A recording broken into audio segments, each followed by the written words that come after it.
हिंदू साम्राज्य दिन।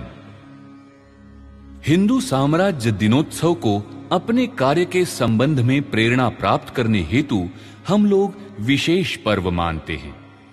जब परकीय लोगों ने इस पवित्र देश में अपने राज्य प्रस्थापित करते हुए इस भूमि के पुत्रों को दासता का जीवन बिताने के लिए बाध्य किया, तब से निरंतर पराभव के बीच यदा कदा हमारा पौरुष प्रकट हुआ, पराक्रम की झलक दिखाई दी, कभी कुछ सफलता भी प्राप्त हुई, परंतु उस सफलता को स्थायी रूप देकर जनसाधारण में उसके द्वारा आत्मविश्वास के निर्माण का कार्य नहीं हुआ। ज्येष्ठ शुक्ल त्रयोदशी अपने इतिहास का अत्यंत पवित्र दिवस है। इसी तिथि पर निकटतम भूतकाल में हिंदू राष्ट्र के पुनरुत्थान का परिचायक एक भव्य प्रयास संपन्न हुआ था।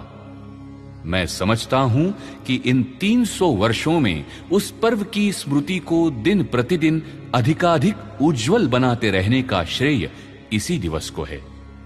अतः इस दिन के महत्व का भली भांति विचार करना हमारे लिए बड़ा लाभदायक होगा। स्वभावतः हमारा हिंदू समाज भक्ति प्रवण है।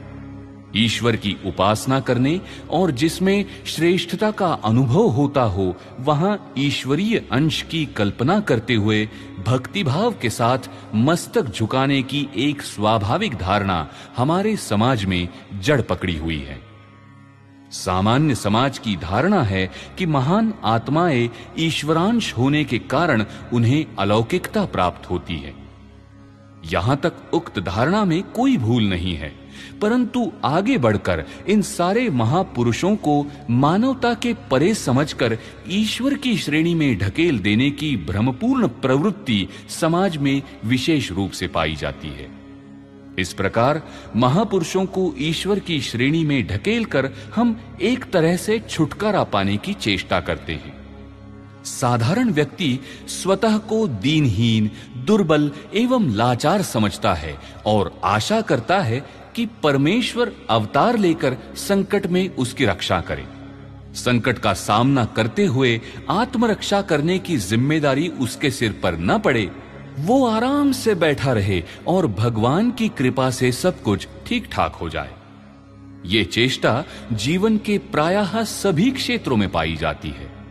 योग्य परिश्रम कर अपना कर्तव्य करते हुए सुख अथवा दुख की तनिक भी चिंता न करते हुए संकटों का सामना करने की पुरुषार्थ युक्त भावना कम ही दिखाई देती है। अधिकतर कष्ट और संकट की बला टालने और सुख चैन का जीवन बिताने की मनोवृत्ति का ही परिचय मिलता है। सर्वसाधारण की विचारधारा का ये भारी दोष है। उसका कर पावन नाम स्मरण, पुलकित होता तन का कण कण। भुज दंड फड़क उठते क्षण क्षण, कर याद शिवा का अद्भुत रण। कर याद शिवा का अद्भुत रण, उसका कर पावन नाम स्मरण।